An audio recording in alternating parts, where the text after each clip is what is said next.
Yes, I agree that the U.S. should respond to Russian interference in the elections. They respond to cyber attacks weekly, if not daily. This has been an ongoing hidden issue inside of our country. There have been a lot of countries whose information and data that have been hacked by other countries. But the greater risk that we have here in the US was with the manipulation and cyber attacks of Russia. This made the US election in 2016 worse than it already was. They misinformed and manipulated the elections through social media, mainly through Facebook. The most immediate threat that we have here right now at home in our country is the Iranic cyber attacks. They have targeted our financial sector and our energy infrastructure. Cyber warfare was not known at all before internet and computers. But once the internet emerged, as well as world computers, it emerged a big problem of cyber attacks between nations. Cyber attacks can bring the systems down.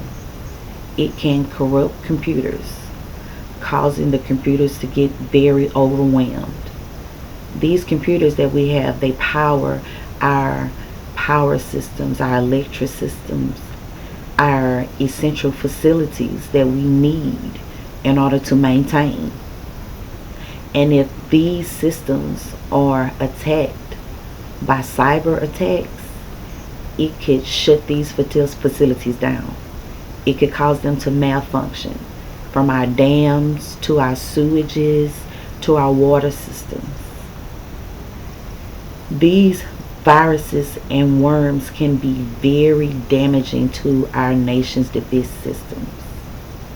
Other cyber weapons that are available are stealing personal data and personal information, as well as government documents and government information. The Russian interference has received the most attention because it targeted our elections. And it targeted our elections within 50 states.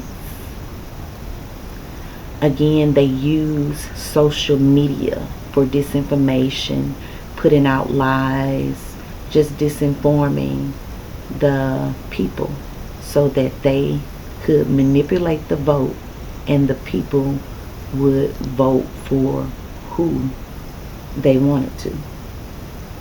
The US and Russia do have the ability to probe through others' information. With this digital information and technology that they have, this is very, very, very, very, very powerful because it goes into other nations' information. It reveals their data and personal records. In 2018, the US did adapt a strategy and approach to the cyber attacks. Cyber attacks cannot be prevented because, again, other nations do have the power and the ability to go into others' information. But the US, again, are targeting those attacks and they are working with those attacks daily at our defense. So it is good, just to try and protect your information and put as little information as you can over the internet because they do have the ability to probe through our information.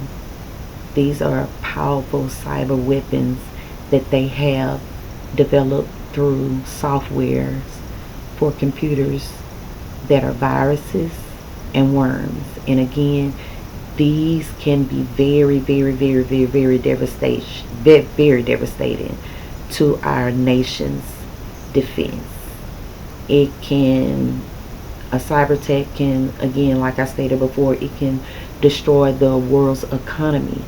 If it shuts down the dam, the world's water supply system, the world's electrical system, the power plants, which are our essential facilities for functions, we need those. And if they're shut down or if they're malfunction, then there's nothing that we can do.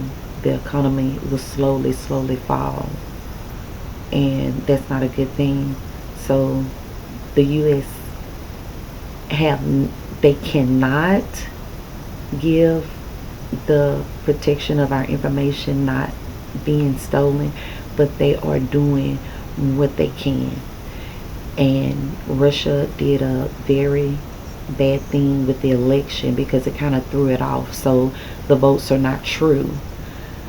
But even though we have Russia that is responsible for our cyber attacks, we also have to be aware that we do have the Iranic government that is also have cyber attacks going against us right now, and they are trying to interrupt our financial sector and our energy infrastructure. But again, the government is working to correct these issues, and they are responding to the cyber attacks that we are experiencing weekly, if not daily, in this country.